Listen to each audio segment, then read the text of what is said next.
Au cours d'une battue pour retrouver une trace de Delphine Jubilard, disparue dans la nuit du 15 au 16 décembre 2020, Séverine, aide-soignante et maman de 2 grands garçons a trouvé un pull qui l'a interpellée.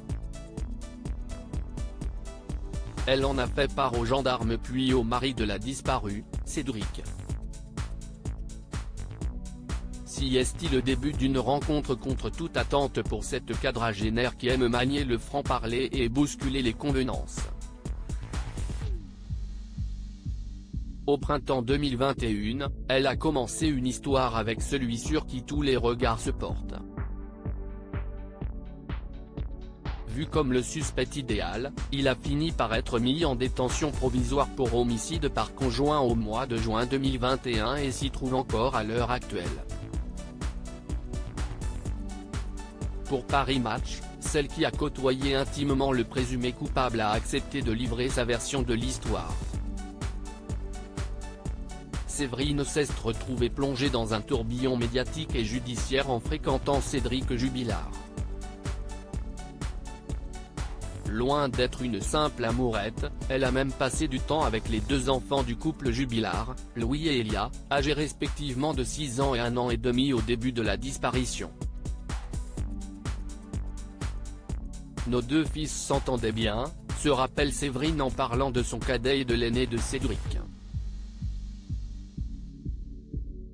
On jouait au Monopoly, au Rami, au Yams. Si les enfants du couple maudit vont aussi chez leur grand-mère paternelle ou chez leur tante maternelle Stéphanie, qui aura leur garde à partir de l'incarcération de Cédric, ils semblent s'adapter. Au point de tenir des déclarations déconcertantes. Séverine confiera que le garçonnet lui a dit « Tu veux bien remplacer maman ?» Ce à quoi elle répond « Non Louis. Des mamans, on n'en a qu'une.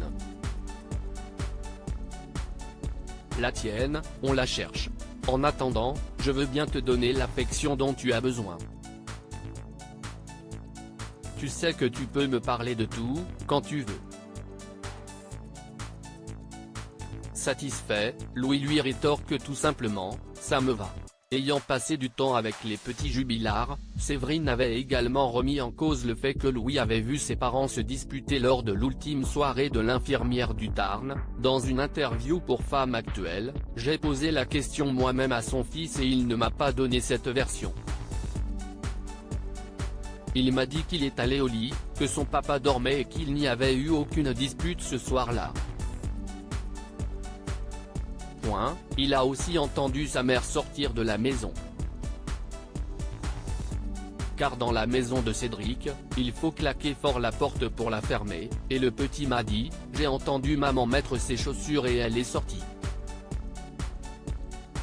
Si Cédric Jubilard a l'image d'un futur ex-mari, il devait divorcer. Delphine avait aussi rencontré un autre homme, peu touché par la disparition de la mère de ses enfants. Séverine assure à Paris Match qu'il pleurait quand ses enfants lui demandaient des nouvelles de leur mère.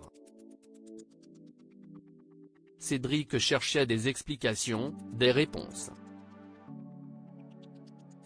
Il évoquait des pistes, selon lui mal ou pas du tout vérifiées. Leur couple a pris fin lorsqu'elle a réalisé que son amoureux chattait avec d'autres femmes. Puis, il a été incarcéré. Depuis, elle a été en garde à vue pour recel de cadavre et en est ressortie blanchie. Toutefois, elle ne peut en finir avec la réputation scandaleuse de celle qui a été en couple avec Cédric Jubilard. Elle a pris ses distances aujourd'hui, mais continue de rester présente pour lui moralement. Cédric Jubilard reste présumé innocent des faits qui lui sont reprochés jusqu'au jugement définitif de cette affaire. Retrouvez l'intégralité de l'article dans le numéro du 1er septembre 2022 de Paris Match.